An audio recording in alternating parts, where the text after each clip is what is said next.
Hello दोस्तों, नमस्कार। आपका स्वागत है एनजे मोटिव यूट्यूब चैनल पर। राजस्थान अध्ययन की क्लासों में आपका स्वागत है। एनसीईआरटी की बेस्ड ये कक्षाएं जो क्लास 6 की हमने शुरू की वो 8वें अध्याय तक पहुंच चुकी हैं। कक्षा 6 में 10 अध्याय हैं राजस्थान अध्ययन में। तो यूनिट 8 है आजीविका के साधन। यूनिट 8 आजीविका के प्रमुख साधन, यानी कि इसमें आपको व्यवसाय देखने को मिलेंगे, उद्योग धंधे भी मिलेंगे। तो राजस्थान खनिज संपदा में एक संपन्न राज्य है। इसकी पहली लाइन है खनिज में मिलेगा आपको। फिर राज्य के लोग प्रमुखतः कृषि, पशुपालन व खनन कार्य करते हैं। नेक्स्ट देखे तो राजस्थान में कृषि की क्या स्थिति है। राजस्थान का 60% भूभाग मरुस्थल है एवं अधिकांश कृषि मानसून की वर्षा पर निर्भर करती है। राजस्थान की कृषि को मानसून का जुआ कहा जाता है। यहाँ पूरे साल 3 प्रकार की फसल होती है, रबी, खरीफ, जायद। पहली फसल जो रबी की फसल है, इसकी बुआई आपके सर्दी की शुरुआत में तथा कटाई गर्मी प्रारंभ होने तक पर की जाती है। गेहूं, जौ, चना, सरसों आदि प्रमुख रबी की फसलें हैं। इसी के साथ चलते हैं खरीफ की फसल। खरीफ की फसल की बुआई वर्षा ऋतु की शुरुआत में तथा कटाई शीत ऋतु प्रारंभ होने से पहले की जाती है। ज्वार, बाजरा, मूंग, कपास, गन्ना, मूंगफली और तिल आदि प्रमुख खरीफ की फसलें हैं।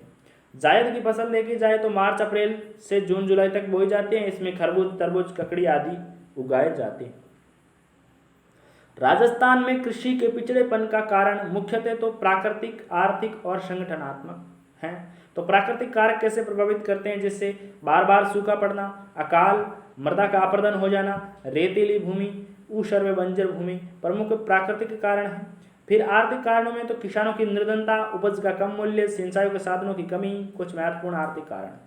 संगठनात्मक या संगठनात्मक कारण तो पुरानी तकनीकी से खाद, बीज की कमी, किसानों की नीतिगत कमजोरियां, भू स्वामित्व समस्या आदि संगठनात्मक कारणों से राजस्थान में कृषि पिछड़ी हुई है। फिर राजस्थान की कृषि की विशेषताएं क्या हैं, तो देश में सर्वाधिक बाजरा, सरसों व गंवार उत्पादन राजस्थान में होता है। यूपी के पश्चात राजस्थान भारत में जौ व चना उत्पादन में दूसरे स्थान पर है।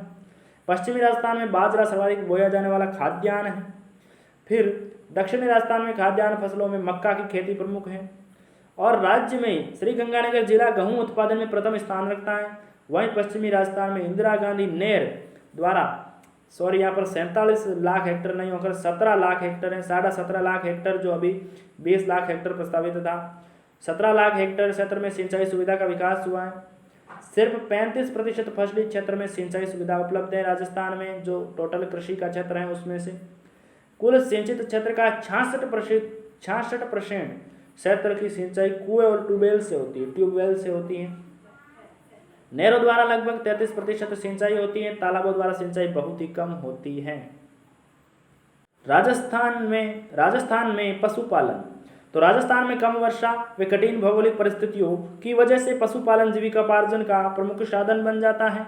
कृषि के अवसर सीमित और औद्योगिक रोजगार के अवसर भी अपर्याप्त होने की स्थिति में ग्रामीणों को पशुपालन से रोजगार व आवश्यकता की कई वस्तुएं भी प्राप्त हो जाती है। पशुपालन में राज्य का देश में दूसरा स्थान है। राजस्थान में भारत का लगभग 11.27% पशुधन पाया जाता है। राजस्थान के पालतू पशुओं में देखा जाए तो राज्य में गाय, बैल, भैंस, बकरियां, ऊंट, भेड़, घोड़े, गधे आदि पाले जाते हैं तथा मरुस्थलीय क्षेत्र में ऊंट, बकरियां व भेड़ पालन प्रमुख है। राजस्थान की जो 20वीं पशु गणना हुई है उसके आंकड़े 2019 के अनुसार हैं तो ऊंट एवं गधों के साथ भेड़ बकरियों की संख्या में भी कमी आई है। वहीं गाय और भैंसों की संख्या में मामूली वृद्धि तथा मुर्गी पालन यानी पोल्ट्री फार्मिंग कहते हैं जिस व्यवसाय को, उस व्यवसाय में तेजी से वृद्धि हुई है। अब पशुपालन से लाभ क्या है, तो पशुपालन से ग्रामीणों को रोजगार एवं पशुओं पर आधारित उद्योगों का विकास हुआ है। इस व्यवसाय में पौष्टिक आहार, घी, मक्खन, दही, छाछ आदि प्राप्त होते हैं। साथ ही डेयरी, ऊन, परिवहन, चमड़ा, चारा आदि उद्योगों का विकास हुआ है। राज्य में पशु उत्पादन का विदेशों को निर्यात भी किया जाता है। पशुपालन में कुछ समस्याएं आती है, जैसे पशुपालक की निर्धनता के कारण पशु पौष्टिक आहार, उचित इलाज, चारागाहों के लिए प्रयुक्त भूमि आदि से वंचित रह जाते हैं, जिससे उनके पास कमजोर व घटिया नस्ल के पशु शेष रह जाते हैं। परंपरागत पशुपालन के तरीके से व्यवसायिक लाभ कम होता है। अकाल एवं सूखे जैसी स्थितियों के बार बार होने से पशुधन भी कम होता जा रहा है। राजस्थान में खनन को देखते हैं तो राजस्थान में लगभग 67 प्रकार के खनिजों का खनन किया जाता है। खनिजों की उपलब्धता के कारण इसे खनिजों का अजायब घर भी कहा जाता है। खनिजों की उपलब्धता के कारण इसे खनिजों का अजायब घर भी कहा जाता है। राजस्थान में सर्वाधिक उपलब्ध खनिज रॉक फॉस्फेट हैं। सीसा, जस्ता, चांदी, जिप्सम, संगमरमर आदि के उत्पादन में राज्य को एकाधिकार प्राप्त है।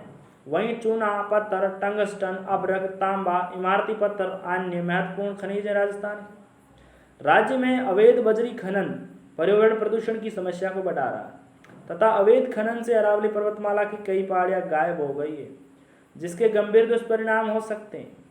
आजीविका कार्य का यहाँ पर क्या तात्पर्य है? जो रोजगार जीवन निर्वाह हेतु किया जाए वो आजीविका। अतिवृष्टि यानी अत्यधिक वर्षा। निर्यात यानी देश से माल बाहर अन्य देशों को भेजना। अब क्विज यानी कुछ प्रश्न हैं जिनके उत्तर आपको सामने दिए हुए हैं। ये आपके प्रश्न इसी लेसन पर आधारित है। रबी की फसल की प्रमुख फसल गेहूं है। मरुस्थलीय राजस्थान में सर्वाधिक बोया जाने वाला खाद्यान्न कौन सा है? तो बाजरा है। मरुस्थलीय राजस्थान में बोया जाने वाला सर्वाधिक खाद्यान्न। देश के माल को बाहर भेजना क्या कहलाता है? निर्यात। अतिवृष्टि का अर्थ क्या है? अत्यधिक वर्षा। खरबूज, तरबूज व ककड़ी किस प्रकार की फसलें हैं? तो जायद की फसल है। पोल्ट्री फार्मिंग क्या है? तो मुर्गी पालन पोल्ट्री फार्मिंग कहलाता है। पशुपालन में राजस्थान का देश में कितना स्थान है? तो दूसरा स्थान है, यूपी उत्तर प्रदेश के बाद। राजस्थान में सर्वाधिक सिंचाई कौन से साधनों से होती है? तो कुएं और ट्यूबवेल से सर्वाधिक सिंचाई होती है। फिर राजस्थान में सबसे कम सिंचाई किन से होती है? तो तालाबों से होती है। फिर राजस्थान में मानसून का जुआ किसे कहा जाता है? तो कृषि को राजस्थान में मानसून का जुआ कहा जाता है। तो दोस्तों इसी के साथ आज का ये वीडियो यही होता है समाप्त।